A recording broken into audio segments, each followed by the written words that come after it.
Hey folks, we're going to continue working on the Martial Powers game development for 5e. It's a alternate magic system for martial characters to have the same breadth of options and resources that spellcasters have. So give me a second here to check my signal, make sure I'm coming through. I'll go through my intro and then we'll get to work here for an hour or so. So let's see, doing a mic check, 1, 2, 3, see if I'm coming through. 1, 2, that 3. Is mic check. Is that what we have going on here? Check. Is that what we have going on here? Yep, it sounds like it's coming through A-OK. Groovy-tastic. So I'm going to go ahead and burst signal across Discords, Twitter, etc. for me to just to get word out. And while I do that, I'm going to do my intro. So if you're catching this after the live stream here in the future, hi future. Feel welcome to skip ahead forward if you've been here before, you know what I'm talking about. If you are new to the channel or you're catching me here live right now and you're stuck in time with me, hey, my name is Phil Kearney. I create role-playing games, I illustrate them, I publish them online. I've been focusing my attention on Dungeons & Dragons 5th edition for the past 5 years. There are a slew of links in the description down below to different supplements that I've created previously that have generous free previews that you can check out. Most relevant to this stream for most people is probably going to be the 5 color mana spell point variant rules that I created. There's a bundle for color mana spell points in the list down below, including these and more books, all at a heavy discount. You can click open any of them to see. There's a full preview link. If you're on a desktop, if you go to each of the product pages, there'll be a link that says full preview underneath the book cover. If you're on a mobile device, there'll be an eye icon on the right hand side of the screen. So whether you have an eye icon or a full preview link, either way, click on it. It'll open up a PDF and you can read through the document to see what it is that we're looking at. The color mana spell point variant rules was my first step towards creating a Magic the Gathering resource and spellcasting system for characters in D&D to use the 5 color magic paradigm to cast spells. And you can read through all those books to see how that works. But the thing that's missing is martial characters. In Magic the Gathering, even if you're a soldier or a rogue or a barbarian, you still have these different mana abilities that you can trigger and use inside of the game and combat with other characters. That option doesn't currently exist even in my system. So we're creating the Martial Powers system so that you can have all 13 classes use the same color magic system so that you can freely multi-class again throughout all the classes, and so that each character, no matter what class they play, has a color identity that they can lean into and make use of the Dungeons & Dragons backgrounds that are created in 5e to help designate that you are part of that organization. Like in the Guildmaster's Guide to Ravnica, there's 10 backgrounds, but you have to be a spellcaster to have access to all the bonus perks that those backgrounds provide. Same thing with Strixhaven. This system, this martial power system that we're creating, gives you a means of making use of those backgrounds by having your own color mana resource that can be used with the bonus spells that you get. Plus, it allows you to do things like actually be a student at Strixhaven, making use of magic and mana. So it's you don't have to use color mana if you want to. There's also an elemental magic paradigm for earth, air, fire, water that you can use if you want to do an airbender avatar type campaign. You're able to do that. There's also mind, soul, and body. You could have a triad of power sources in case that's the kind of game that you wanted. By default, spell points, spell slots in 5e are universal spell points. We removed the 8 schools of magic for the power system, and instead we just use whatever color paradigm or elemental paradigm, triad paradigm, or just generic universal key. That doesn't make a difference. What paradigm, what type of magic it is that you're casting, it's just generic universal. So we'll have mechanics for all that stuff down in the book when it publishes. But that's my intro spiel. That's what we're up to here. We're currently at where are we? Let's see. I just posted I'm live on Twitter, so if you want to get notifications when I'm live in the future, you can follow me on Twitter, X at Phil Kearney. We are now at episode, where are we? Episode 98. You want to help grow the channel? We've grown the channel since this morning. Thanks a lot, everyone. Like, subscribe, hit the bell icon. Our first effort is to get to 500 subscribers, so that'll be our first major milestone on our way to global domination. So if you want to be on board and join the train, like, subscribe, hit the bell icon, and tag along. So, oh yeah, also worth noting, we have a playtest content and early looks here on my Patreon. You do not have to be a member of my Patreon, though God bless you if you are, to help support the channel. But if you scroll down here to the past all these articles and ideas, these are all free to look at if you want. Playtest content for martial powers. YouTube streams here. That's us right here now. Hey, guys. But more importantly is the martial powers. This is a read-only Google Doc that allows you to read along with the edits and changes that we make in the document here today, right now. So you can see here's the martial powers playtest content. It's a solid, oh, geez, what is that, 88 pages? Yeah, we're at 88 pages right now before we even do page format and illustrations. But you'll see here, that's the same as the document that I've been working on. So you can tag along there if you want, just to play along. We've finished all 20. We finished all the subclasses for all the martial characters from level 1 to 20. It's fully functioning and good to go. Further down in the book is a list of all the actual 209 powers that we've developed for use with the system for you to spend mana with. Today we're going to look at variant spellcasters. Since we finished the Rangers last week, I wanted to look quickly at the Warlock and the Artificer, and then we're going to get into power gear. So I've got a timer going here. I've got about an hour on the clock, so let's get at it. All right, so just to refresh people's memories, artificers are half casters, or what we would consider to be a hybrid caster. So scrolling down here to page 3, we're looking at the document here together. The hybrid points, which is a long rest regain, you get 2 points per level until you cap at 40 at 20th level. Hybrid points is marshals, artificers, paladins, rangers, and artificers. So if you're actually, let's take a quick jaunt here to go scroll down here and look at the color mana spell point variant rules that I have here on the DMsGuild. And if you wanted to, you can wonder why. Hey, come on, buddy, load up with me. Load up in here, buddy.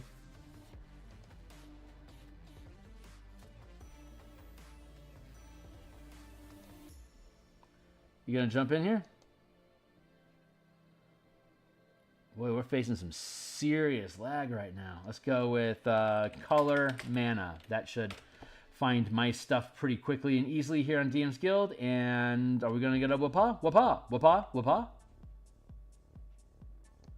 I'm trying to prove a point here, and it's just, all right, so here's the bundle that we were supposed to be looking at. Thank you, it loads.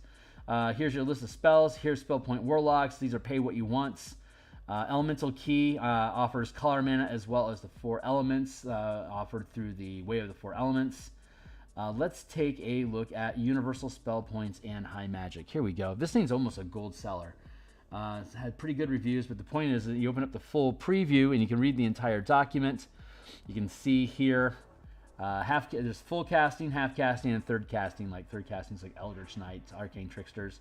You can see here through the power progression that you end with 40 spell points at the end of the 20 levels of a half caster. Half casters count as artificers, paladins, and rangers. So there you go. So you can check this book out if you want to see how artificers work on the fly.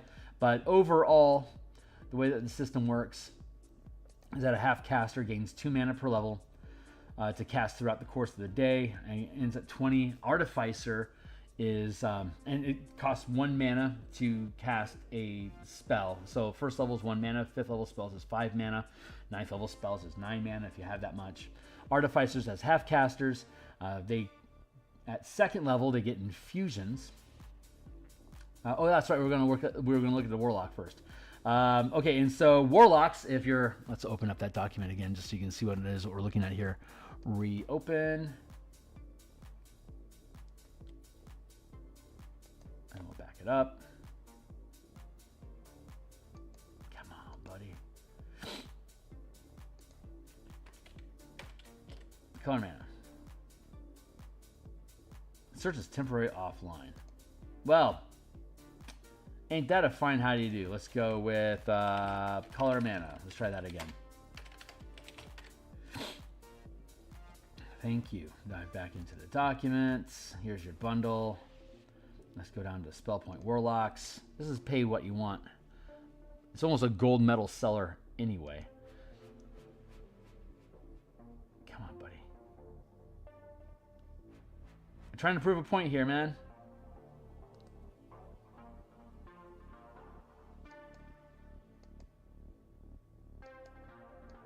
Wow, what a time for OBS just to crap out. One bookshelf, man. You guys need to invest in your servers, man. You coming through for me?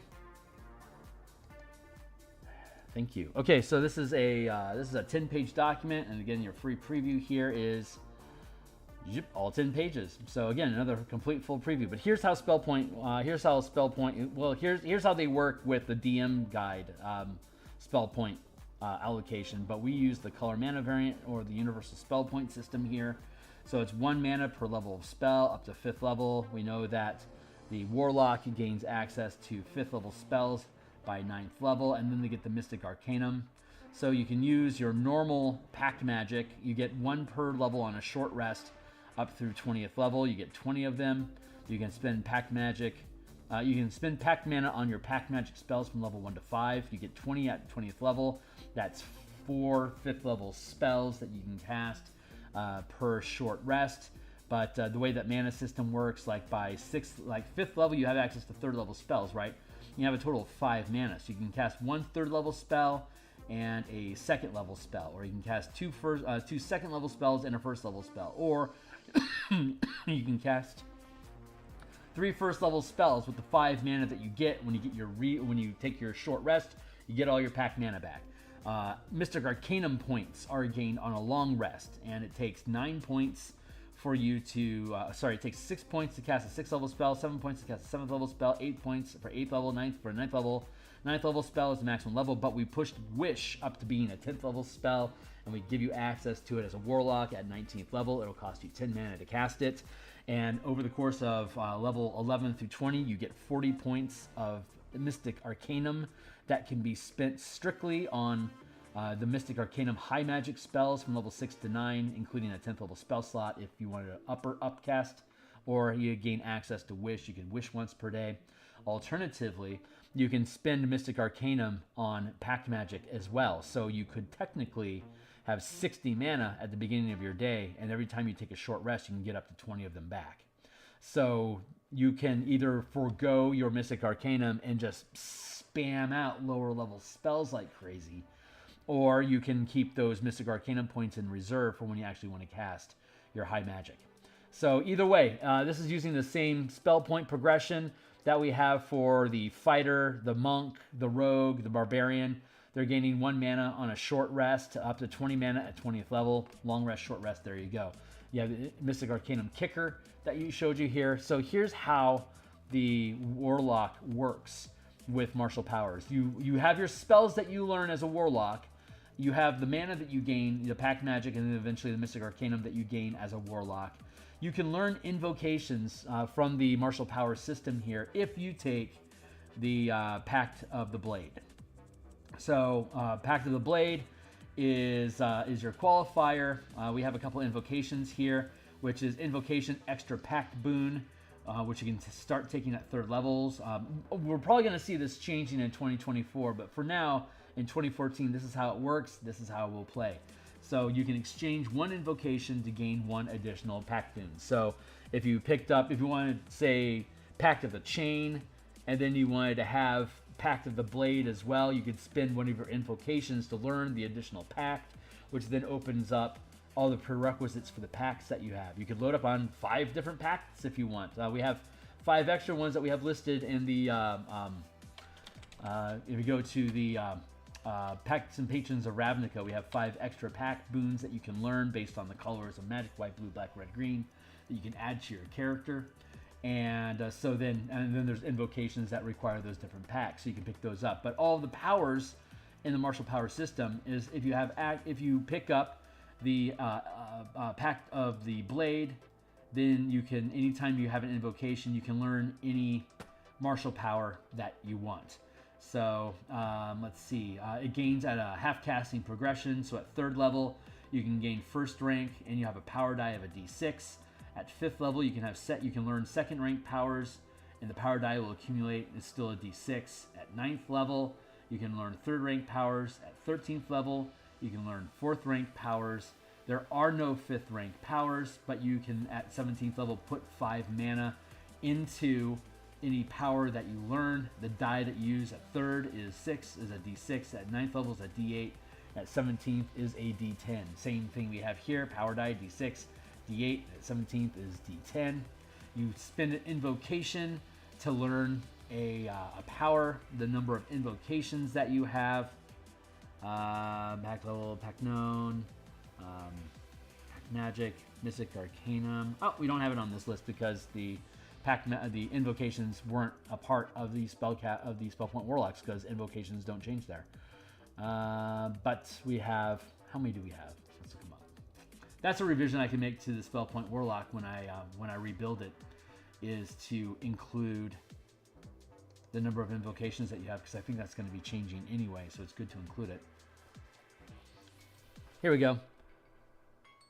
Timely timer, thank you. I'm going to take a sip.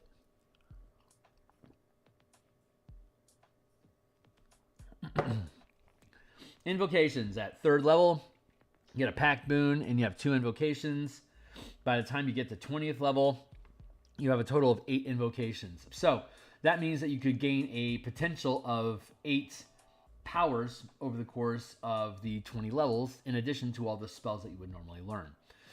Not a lot to say about it. It's just, pick whichever martial powers that you want, from the sustain, the strikes, maneuvers, reactions, exploits. Choose any one that you want, as well as the combat masteries, damage types, and feats.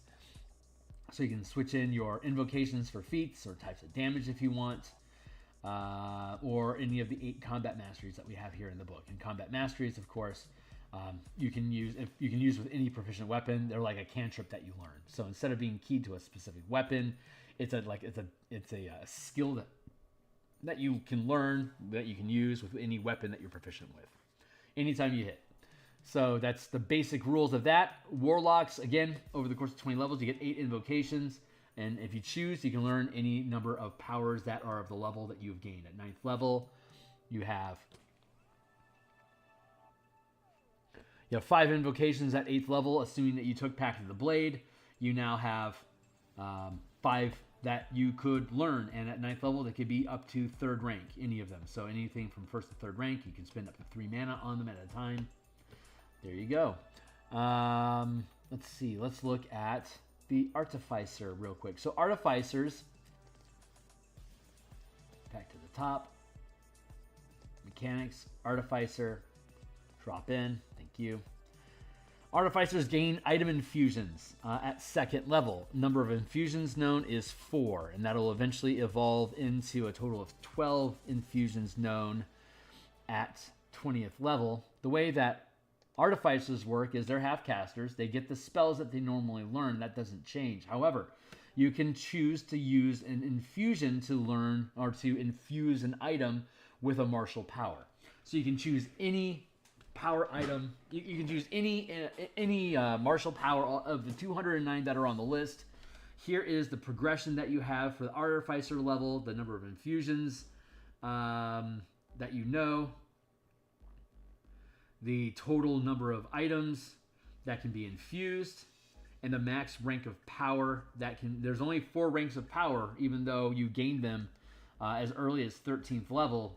By 17th level, you can channel 5 mana, but there's only 4 ranks worth of powers to learn. So you can learn the full gamut of abilities by 13th.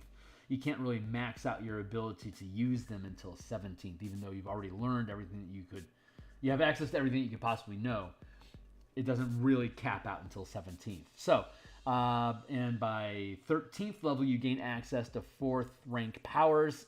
With this progression here, you gain 1st rank powers at 1st level, 2nd rank powers at 5th, 3rd rank powers at 9th, 4th rank powers at 13th, and then you can channel up to 5 mana at 17th. So, the infusions is you can gain 1st rank at 2nd level with infusions, 2nd rank at 6th level, 3rd rank at 10th level, and 4th rank at 14th level.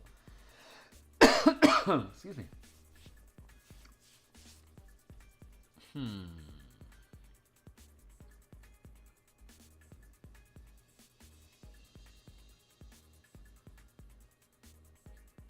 Yep, I'm good with this. Okay, so every time that you take every time you use an infusion, you can learn one of the 209 powers that we have listed, whether it's like an item that would then bestow a feat upon you, or while using this weapon, you can deal a damage type, or it can be infused with a weapon mastery, or you can infuse a item with a discipline that requires you to spend mana, and you can use your own mana supply.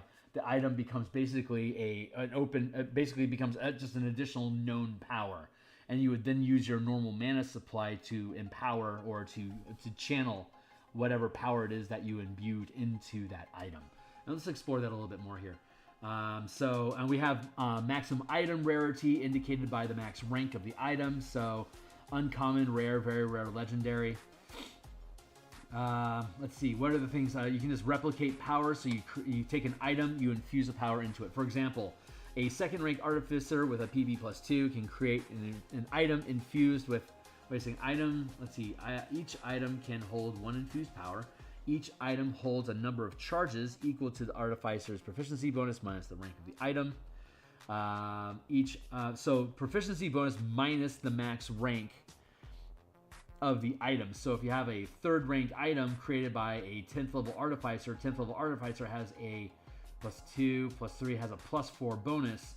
So it'd be 4 minus 3, you'd have 1 charge, you'd be able to use that third rank power once.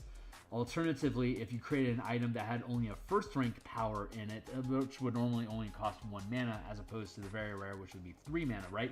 A considerably more expensive, more powerful option. A 10th level, a very rare item could have a single third rank that you'd have 1 charge of. A first rank power, 10th level character, it'd be a PB4. What is that? 2, 3. It'd be a PB4 -1, so you'd have 3 charges to use that first rank power for free. Hey Alan, it's good to see you. We're looking at artificers using infusions to create power gear. Power gear are quote-unquote magic items that use martial powers instead of spell casting. So when you create a power item, that item is empowered with a martial power. So power. There you go. And this is just the basic mechanics of for example, an artificer could create a power item, could create a piece of power gear, and say hand it off to a cleric. Unless a cleric multiclasses, that cleric doesn't have any ranks of power normally. So even though the artificers, like say tripping, I don't know, what's a good one? Thundering Strike is a first rank strike power that when you hit somebody with the weapon and you channel the Thundering Strike power, it pushes them 10 feet per mana spent, and it deals an extra power die of damage, right? It's just a basic strike power with a kicker effect. So that's a first rank power. It's naturally an uncommon magic item to be able to create that. But if a 10th level character, if you were to hand off that item to a cleric and the cleric doesn't channel power, doesn't have any martial power system, and you give them the item, they can use the charge that's in the item. And once the charges are expended, the item's just a normal item for them there on out. So you could hand off a cleric a single item that has a third rank power, like say, I don't know, what's a good third rank power? Paralyzing Strike, right? You hit them with it, they get a saving throw and they're paralyzed. Now there'd be 1 charge. A 10th level character could create a paralyzing mace that has 1 charge of Paralyzing Strike in it. It would deal 3d8 extra damage. There'd be a saving throw to be paralyzed or not, and then that charge is expended. But if you were to put it in the hands of a character that has martial powers, that can channel powers, then they can still use the charges, and once the charges run out, they can spend mana to then be able to continue using that power. So an artificer can basically create, on the daily basis, they can create a set of different gear that has a bunch of different powers that will be catered to whatever adventuring day you expect to have. If you need to fly, he can create a bunch of power gear that allows for flight, or like walk, like Cloud Strider, or levitation abilities like lift or push or shunt. Different movement and flight abilities you can load into different magic, into different power gear that you can then disperse across the team. Otherwise, you could instead build a bunch of combat stuff. You could build combat masteries into gear, for instance. So The number of charges that you have is your proficiency bonus minus the max rank of the power that's infused. For example, a second rank artificer with a proficiency bonus of +2 can create an item infused with a first rank power, which can have 1 charge. A 17th level artificer with a PB +6 that creates the same item can have up to 5 charges, because it's a PB 6 minus first rank, it would have 5 charges. But then once those charges run out, you can just spend a point of mana or more if you want to be able to use that item over and over and over again. It just basically becomes a reusable scroll. Or in 3rd edition, if you're familiar with psionics, the psionic crystals that they had were basically reusable scrolls. You had a bunch of crystals on you. You hold one for a second and you imbue, and then you trigger. You spend the psionic points, and then that whatever ability is infused inside that psionic crystal, you can then activate it as though it was part of your known list of psionic powers. The artificer, or if you just find magic items laying around, you can accumulate them, because then you automatically have that power available to your character, so that when you switch out your powers after a long rest, you're preparing your set. It's like, I just picked up Thundering Strike inside of this hammer. So as long as I use this hammer, I'm always going to have Thundering Strike available to me. So I don't have to memorize Thundering Strike today. So I can leave open that slot. Maybe, I don't know, maybe I want to learn Hypertunistic instead or something. Whatever it is I want to learn. I no longer have to worry about carrying Thundering Strike with me, because I now have gear that does it for me. So going out and gathering magic items becomes useful, because it just starts to widen your repertoire of different powers that you can use ad hoc by spending your own mana. And of course, when you finish a long rest, it regains all its charges, so you can use those for free on top of it. So you're gaining basically free mana, and you're widening your library of powers that you know per day through the use of magic items or power gear. Another item that can be created is a mana crystal. For MTG enthusiasts that are familiar with this will be really obvious. An artificer can craft a crystal from magical energy to hold a number of mana up to the max channel limit of the artificer's infusions. A creature must be attuned to a mana crystal to use any mana it holds, spending any number of mana at once up to the max limit. For example, a 14th level artificer. Let's go down here and look again. 2, 6, 10, 14 are the levels that you gain new ranks of infusion. 1, 2, 3, 4. For example, a 14th level artificer can craft a mana crystal that holds up to 4 mana, which can be spent as a single power channeling 4 mana, or 4 separate uses of 1 mana each, or any combination. A mana crystal can't regain any lost mana. The artificer must create a new mana crystal with a new charge of mana. You can create multiple mana crystals, with each counting as 1 infused item. The maximum amount of items that you can have infused at a time at 14th level is 5. So if you spent your entire fusion library for the day, you could gain an extra 20 mana. And again, the artificer only has 40 mana on a long rest per day and doesn't have any short rest recovery. So similar to the paladin can spend their entire, at 20th level, they have 100 points of lay on hands, right? And for each 5 points of hit points that they spend, they can gain an extra they can regain a point of mana. So a paladin burning through all of their lay on hand ability can have 60 mana per day. An artificer, similarly, by burning all of their infusions to create mana crystals, can have an extra 20 mana, has a total of 60 per day as well. So again, we're working on curving into how much mana do you want to lean into the powers that you're going to use, or do you want to use your resources for other things? You can still do all the normal infusions that an artificer has access to, as listed here, or in other supplements as well. But this is just adding an extra stack of options for the warlock, for the artificer to do, and you can hand those crystals out to other people in your party.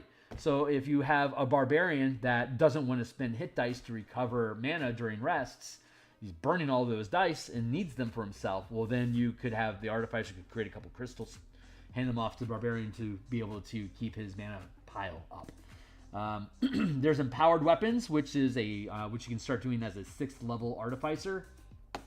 Any simple or martial weapon that you possess, if you empower it, This magic weapon gains a +1 bonus to attack and damage rolls made with it, and you can choose one basic or advanced type of damage the weapon deals when you hit with an attack. And again, to revisit damage types, basic damage types: acid, cold, fire, lightning, poison damage. If you use this empowered weapon infusion, then the weapon doesn't deal piercing, slashing, bludgeoning damage. If you don't want, you can instead choose which damage type the infusion uses, and you could use either one of these basic types, or you could choose an advanced type. Force damage in 2024 seems to be the default damage type that magic stuff will use, and these basically become alternate magic damage types that you could empower your weapon with. And in addition to being a +1 attack weapon, dealing the damage type that you want, you can also choose one of the weapon properties options below.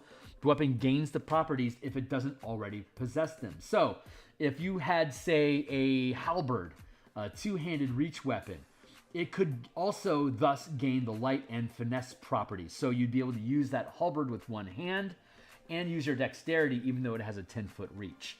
Alternatively, you could take a dagger like a kukri, and you could give it the heavy and reach feature, which means that you would have to use that. It becomes a super-sized dagger or a massive sized weapon. It would have the heavy property and it would have reach. So you'd be able to hit with it 10 feet away, and you'd be able to do things like use, heavy weapon mastery, the feat. So you can have a weapon that you can manipulate its size, or you can manipulate its dexterity, or alternatively, of these three, you could also choose to make that weapon a thrown item, and the range would be your attuned proficiency bonus times 10 feet, up to, at 17th level, 60-foot range. Minimum of 20 feet at first level. You wouldn't get this until 6th level. So it would have a minimum of 30 feet range thrown, and at 17th level, it would have a 60-foot thrown range. There you go. Alternatively, to any of these three options, you could choose to imbue that weapon with one combat mastery. And there are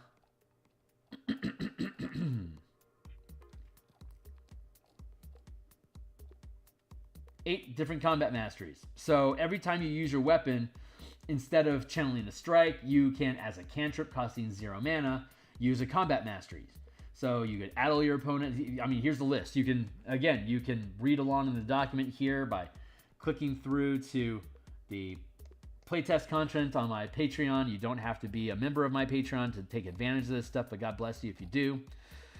Again, you scroll down to the playtest content here. You click on martial powers, and it opens up, again, the same document that we've been looking at here. So just for reference for people that might be tuning in, for you guys to tag along and check out what it is that we're doing. So I could create, say, that dagger we were talking about. Instead of making it a heavy dagger with reach, we could instead say give it grappling. So melee only, target grappled in addition to taking damage. So when you hit with the knife, you hook them and now they're grappled. There you go. Or if you wanted to give it the push power instead, when you hit with the dagger, they have to make a strength saving throw or they get pushed 5 feet. Like if weapon masteries happen the way that they've been shown in the playtesting for 2024 so far, like having a hammer, like a maul, a mace, a morning star, these type of weapons, or like a heavy crossbow, when you hit with them, those have the push feature. They push the target back if they fail their saving throw. This combat mastery would allow you to infuse that mastery into the weapons. So anytime you use it, you'd automatically be able to use one of these combat masteries, which are either the same or mild modifications of weapon masteries. So those are currently the 3 different things that we can do with the Artificer infusion mechanics. So let's see. Common, uncommon. Common doesn't require common magic here. Let's scroll down. So having, that's basically the skinny of it. Infusions allow you to make magic items or power gear. So let's now finish that, and let's step into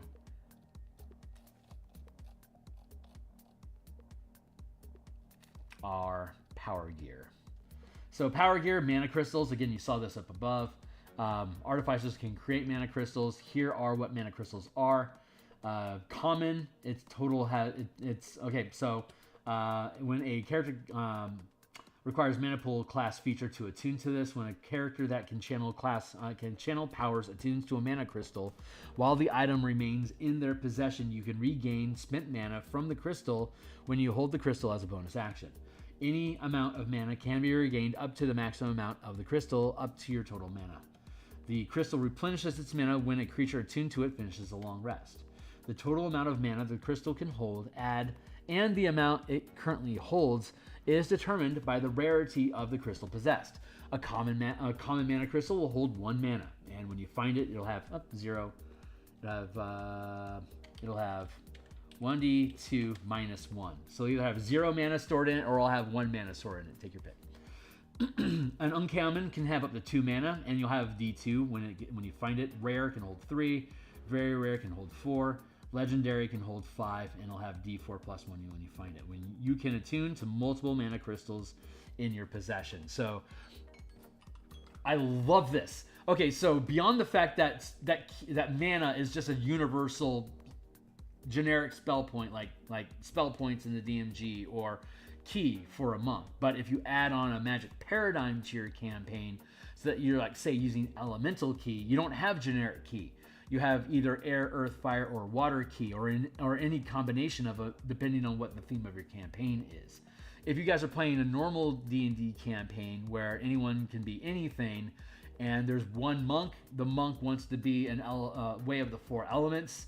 That player with DM approval could choose to be as though they are the avatar and have access to all 4 elements, being able to pick any powers they know of any element that they choose, and then be able to devote their key pool or discipline points, or like we like to call them, just mana. They can devote any amount of their mana to air, earth, fire, or water, knowing that when you run out of air mana, you can't cast any air magic anymore. When you run out of earth mana, you can't cast any earth magic anymore. But whenever you take a short rest, whether you regain mana or not, you can completely recalibrate your mana pool. So, a monk just happens to regain all their mana on a short rest, but like, say, a wizard doesn't. But if a wizard was using the elemental magic paradigm, you could start off with a ton of earth magic or earth mana, but then the adventure changes and, okay, let's take a short rest. I'm now going to recalibrate my mana so I have maybe 25% is earth and then the rest of it's air. So you can recalibrate your mana pool on the fly like that.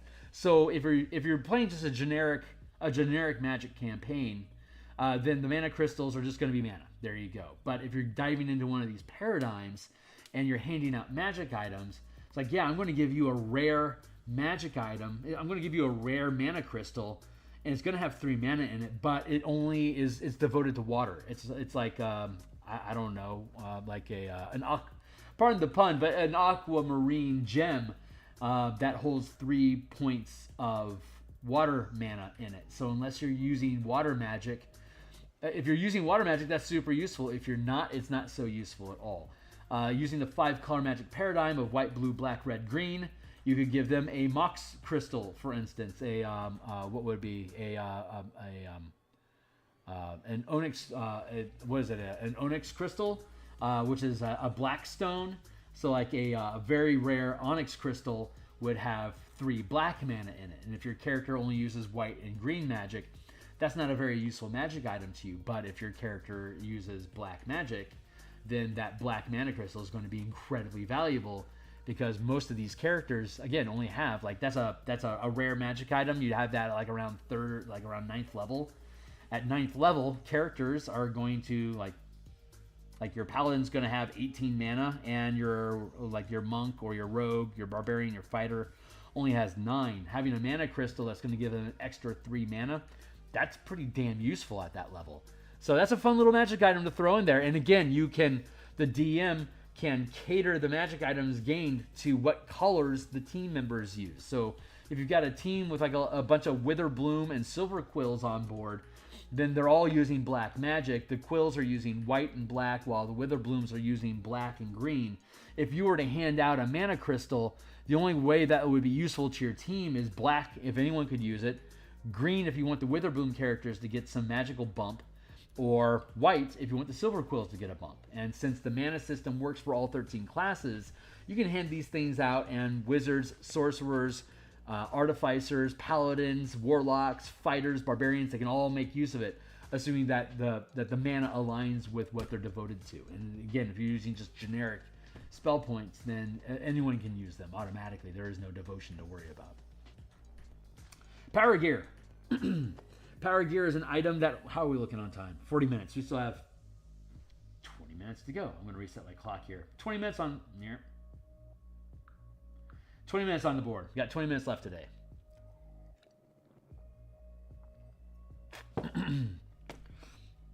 So power gear is any item that holds a power from exploits, maneuvers, reactions, strikes, or sustained disciplines.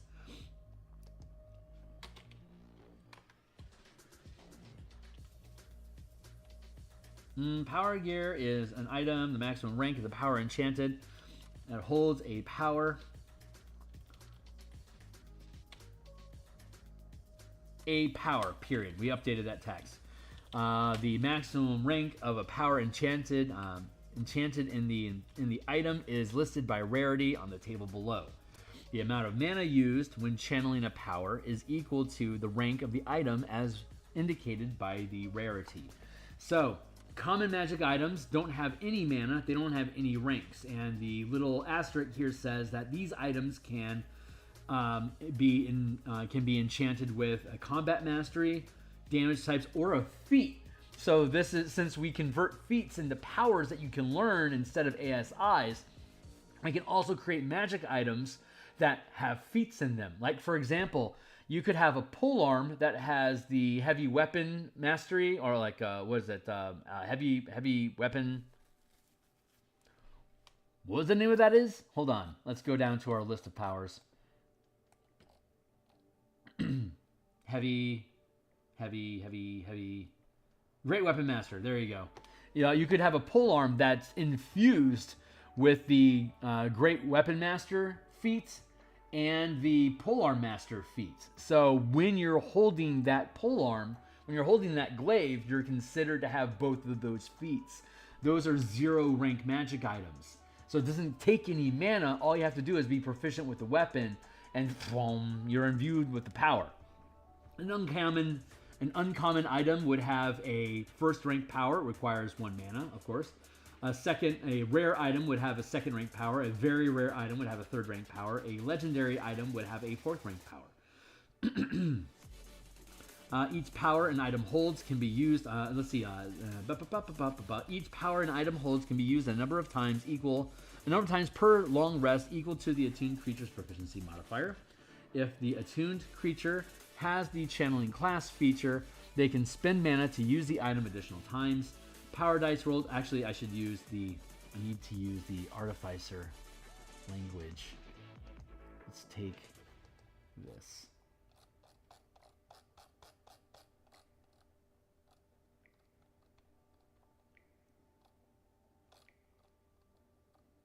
It's been a while since I've updated that, which is why we're visiting right now to see where the inconsistencies are that we need to fix.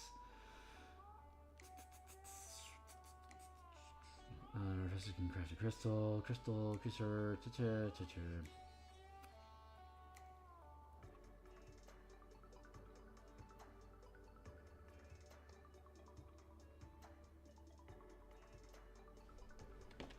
Copy.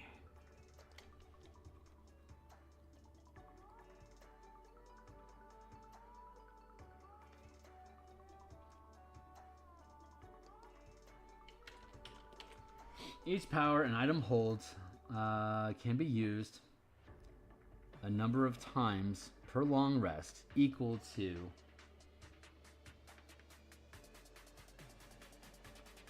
the attuned creature's proficiency modifier minus the rank of the power.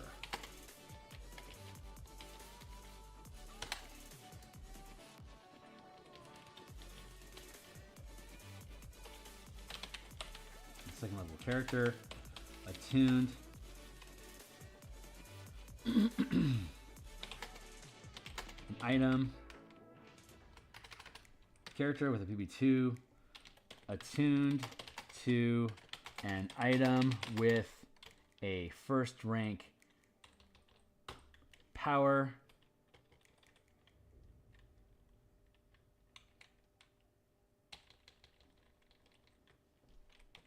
can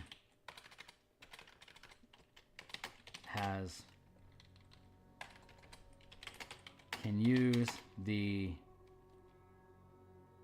for example, a second level character with a PB +2 attuned to an item with a first rank power can use the power one time.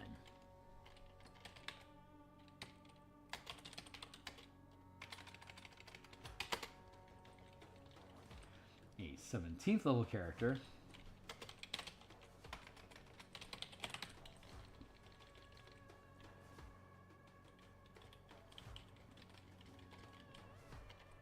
can use the power 5 times.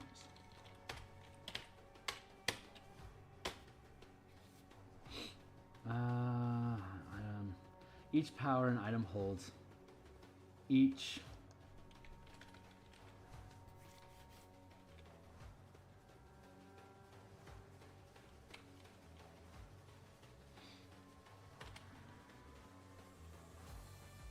let's see, each item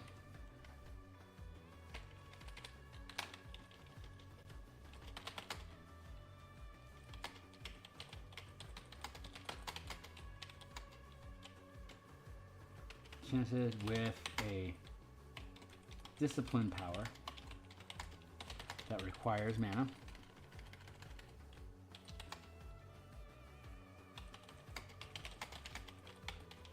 That uses mana to channel. That uses mana.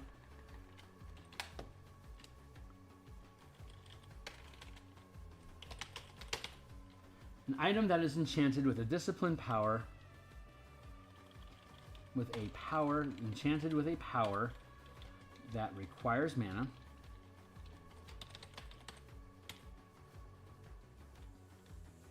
An item that is enchanted with a power that requires mana can be used a number of times per long rest, equal to the attuned creature's proficiency modifier minus the rank of the power. If the result is 0 or less, you can't use it. For example, a second level character with a PB bonus of +2 attuned to an item with a first rank power can use the power one time. A 17th level character with a PB +6 can use the power 5 times. If the attuned creature has a channeling class feature, they can spend mana to use the item additional times. Spending mana as normal to do so. This is really crappy language so far, which is why it's a rough draft and not for sale. Power dice rolled when using an enchanted item is always a d6 unless the creature uses the item. Power dice rolled when using an enchanted item is always a d4 unless the creature using the item is a high enough rank to roll. Unless the creature using the item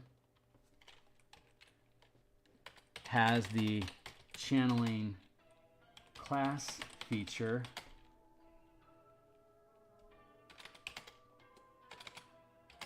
they can roll a power die as normal. Still, very rough language. We'll be spending a lot of time cleaning that up. Attuned creatures with a rank higher than the item's rarity can channel additional mana. Up to the next. We don't need that. Let's see. Power gear. Miscellaneous gear. Miscellaneous power gear can possess powers from... It's power gear. Why do we... We have mana crystals. We have power gear.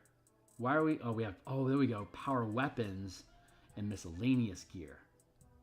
Are those subcategories?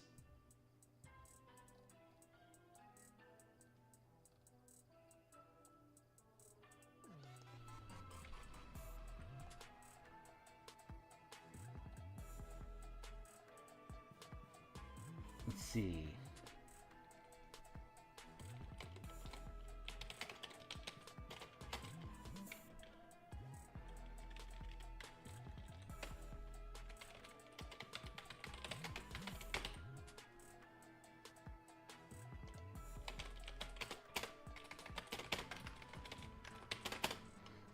Power gear, utility items. Utility power gear. Utility power gear can possess powers from the exploit, maneuver, reactions, and sustain powers.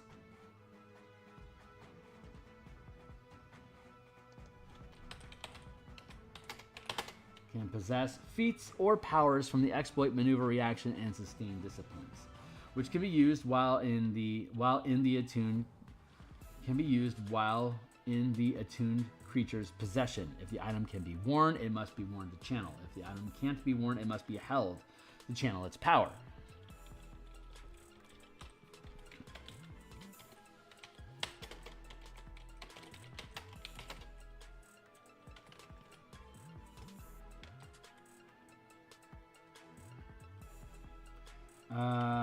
Feet gear is always active while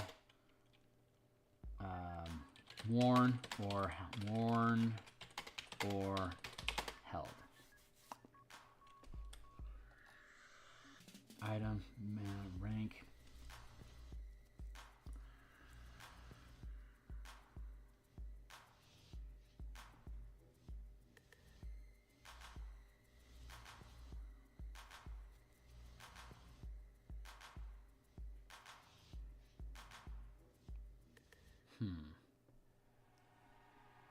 So far, so good.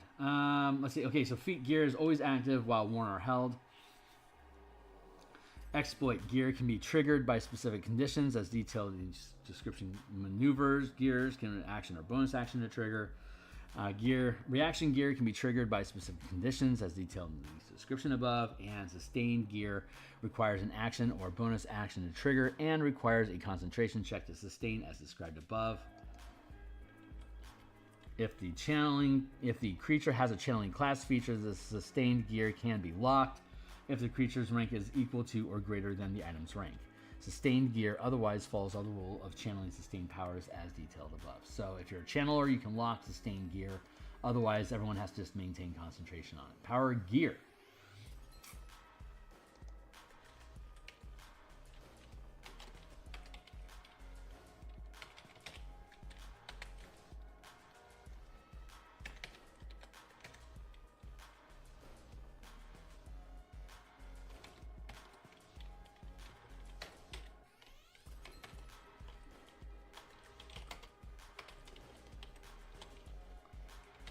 Common items can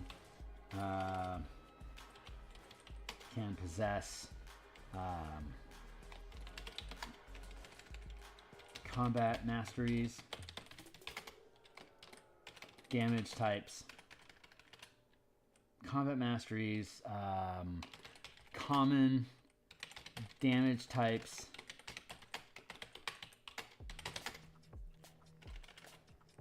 and feats.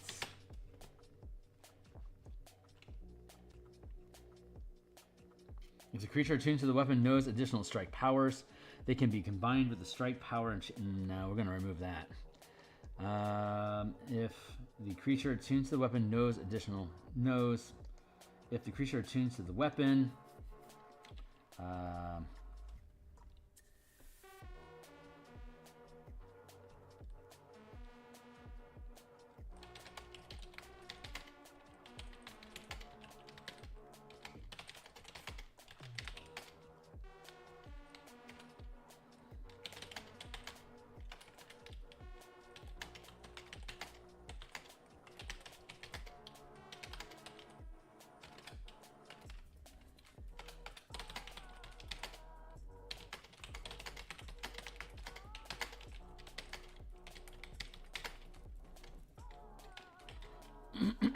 the max channel up to max rank, up to the max channel limit, up to your max channel limit. There you go. Those are the basic rules of weapons, utility gear, crystals.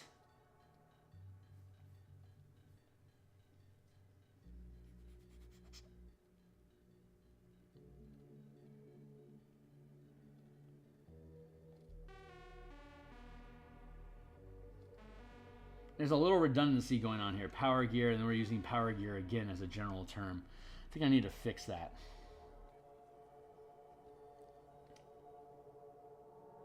No, we can just do this. Utility items. Utility gear. And power weapons. There, that fixes it.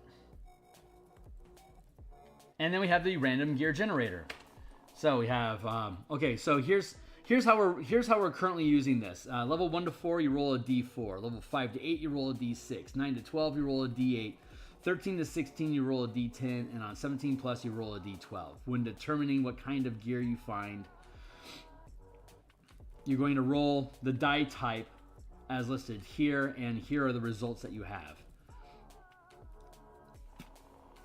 So at first, the 4th level, I'm going to roll a D4. That means all I'm possibly going to get is a common magic item. And we know that the common magic items are going to be things that provide damage types, combat masteries, and feats, which are actually pretty fucking useful. You might end up keeping it your entire career. At level 5 through 8, you're going to roll a D6, which means that you have a chance now of gaining uncommon magic items, but still likely to roll a common magic item. At level 9 through 12, you're going to roll a D8.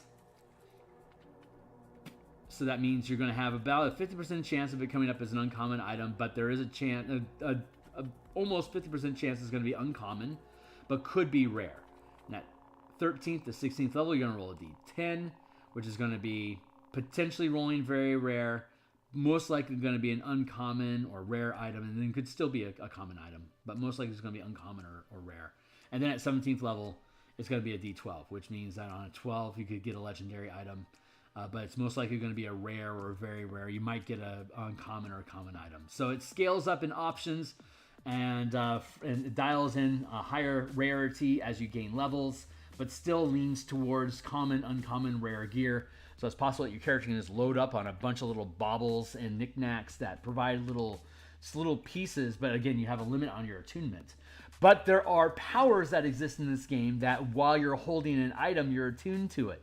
So a rogue or any kind of a utility character can just be bristling with gear on them, and anytime, like they could have like a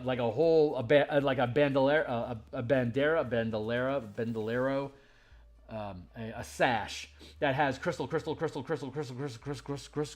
on it, and every time you hold it, if you have the auto attunement power sustained. Whenever you grab a crystal, you'll automatically be able to use the power that's in it instead of being limited to the number of items that you could attune. You grab the crystal, you automatically attune to it. You let go of it, you pick up another item, you're attuned to that. So you could have like an entire weapon rack of maneuvers and reactions and exploits that you just wear on your chest that you can just pick and choose from to activate and trigger as you need to. So you can end up doubling or even tripling the number of powers that you know, depending on what type of magic items that you collect and how useful they are to you. So I think it's super freaking cool.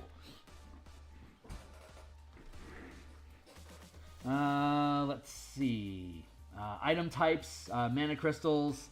We're going to call this, again, utility gear. Guilty gear. No, not let it happen. Utility gear.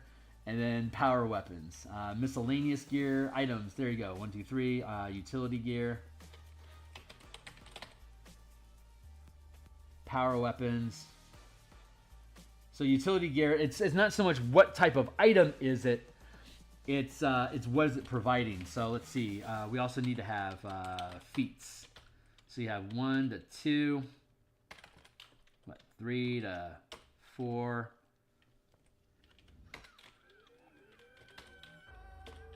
Let's go to a D10. 3, 4, 5, 6, 7, 8. 1, 2, 3, 4, 5, 6, 7, 8, 9, 10. Is that how we want to do that?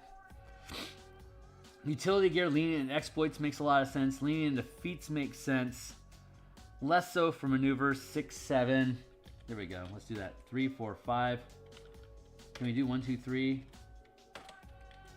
No, actually I like that. 3, 4, 5. I like utilities, feats being a little more rare, kind of like maneuvers. 8, 9, and reactions. That's good. 8 to 9, 10. Oh, that's a point. Power weapons have enchantment bonuses. Weapons can be enchanted with strike powers and reactions.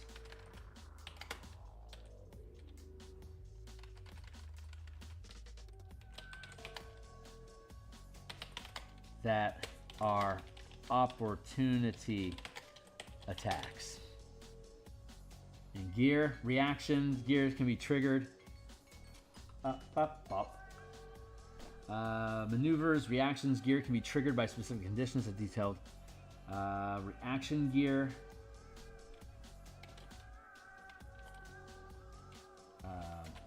Does not include opportunity attack.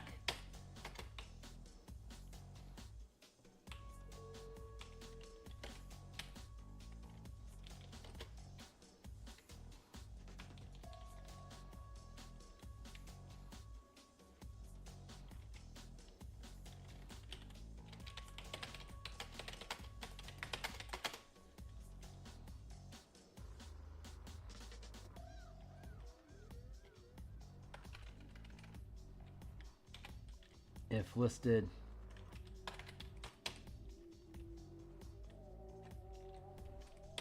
So I'm going to have to make a list of all the powers. Ugh. I'm going to have to break the reaction list between opportunity attacks and non-opportunity attacks, but I think it'll be worth the effort. We don't have a random table here currently for the power. It's been kind of like the DM just chooses the power, but we're going to absolutely want to create a random table of all the powers that are out there. That's going to be worth it. Worth in the end. Let's see. Items, utility gear, feats, exploits, maneuvers, reactions, power gear.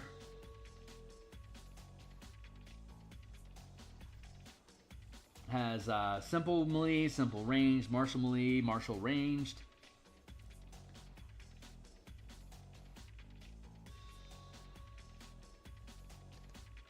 Let's see.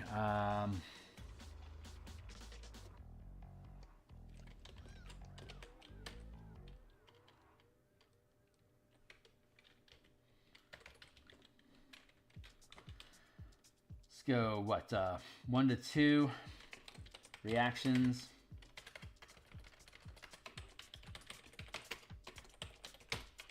And then 3 to 6 strike.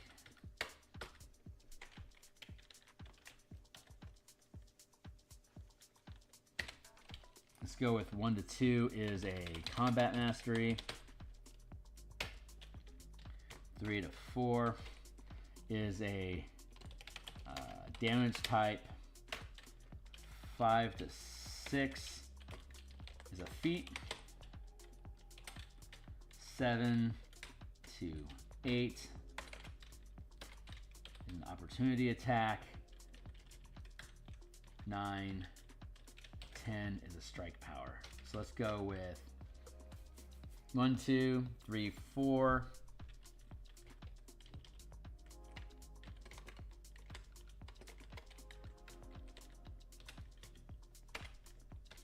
2 to 3.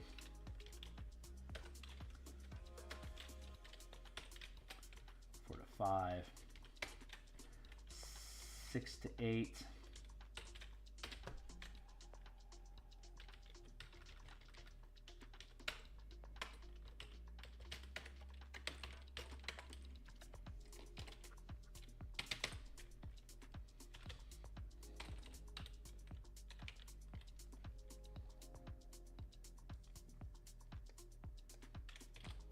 6, D12.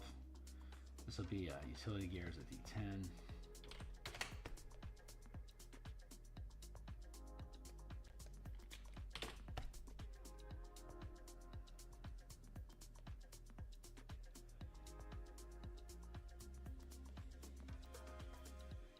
I think this is shaping up really nicely. This is a fun. I love making these random tables with modifying die rolls to influence how far around on top of, like, further up or down the list you can go, like with the power die I use, like the proficiency die that we're using here as an example.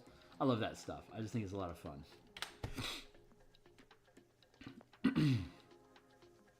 Utility gear looks good. We'll have to build subsets for the utility feats, utility exploits, utility maneuvers. And then we'll have to build out the feat, combat mastery, damage type, blah, blah, blah. Simple melee, and then here's your simple melee weapon list.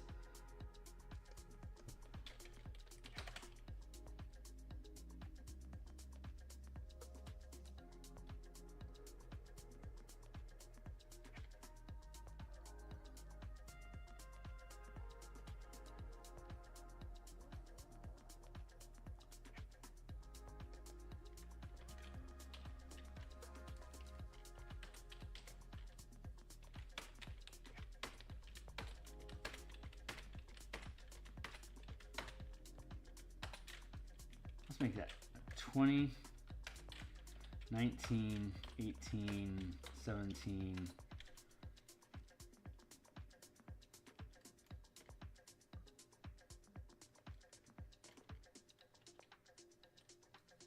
16, 15, 14, 13. Get the hell out of here, scallywag.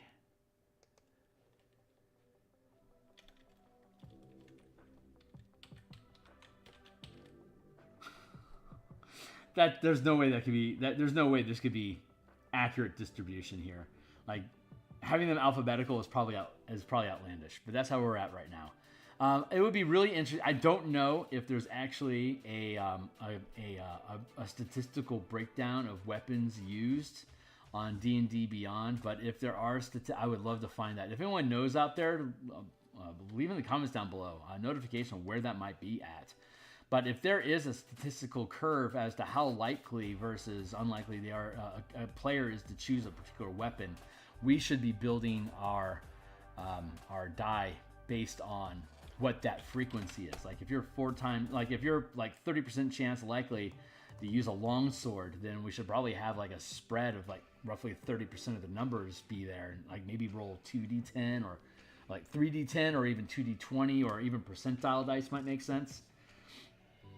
We'll see. Well, that is something worth exploring. Simple ranged, same thing.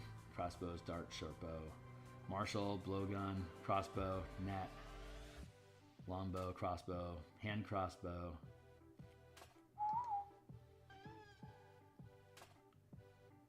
Two, 3, 4, 5, 6, 7, 8, 9, 10, 11. 8, 9, 10, 11, 4, 5, 6, 7.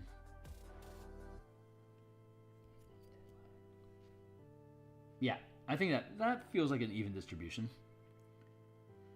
And then sample power gear. So when we come back, so that's it for now. We've laid out some of the rules here. I'm going to see if anyone out there has any information about statistical curves with weapon usage in D&D Beyond. If they do, we'll update the table accordingly. Otherwise, when we come back on, we'll be back on Wednesday. I won't be here tomorrow, but we'll be back on Wednesday. And when I'm here, am I going to be here on Wednesday? No, I'm not actually. I'm occupied on Wednesday, so I won't be back until Friday with the martial powers. But when we come back on Friday, we'll be building sample gear. We already have a couple items here: the Fellhammer and the treads of the mountain goat. But I want to build out a slew, like 4 or 5 different just sample pieces, just have laying around, and we may end up building a crap load more over the course of the campaign. If we decide we want to make more gear, that would be super fucking cool stuff, and then we can do that. So we'll build out sample gear. When we come back next week, so on Friday we should have some more gear. That'll be fun. But then next week on Monday, I'm expecting us to dive into the DMsGuild section to talk about options of limiting power, as well as magic color paradigms, and building kits for creatures. So Monday we'll look at limiting power. On Tuesday we'll look at color paradigm, magic paradigms, and then hopefully on Friday we'll be building more creature kits. This Saturday, so on this Friday, we're going to do more magic items, or power gear as we call them.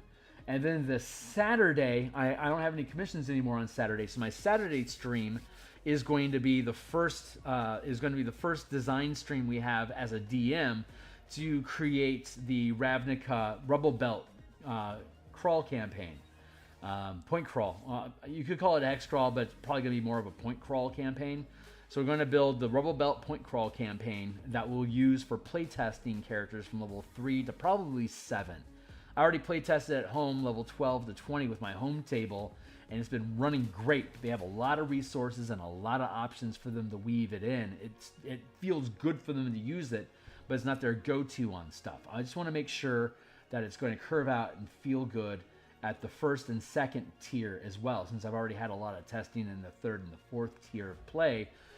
I want to open up the doors for people that aren't familiar with the system or haven't been indoctrinated for the past year using this stuff already, so we can build some pre-mades just to build out some cool character archetypes. I have a couple backup characters laying around if somebody loses something, and we'll build the theme of the campaign, the parameters of play, the rules and caveats surrounding rules of engagement, and we'll start building it out. So that'll be on Saturday. So Friday, more sample power gear, like building out actual kits. And then on Saturday, starting building the campaign.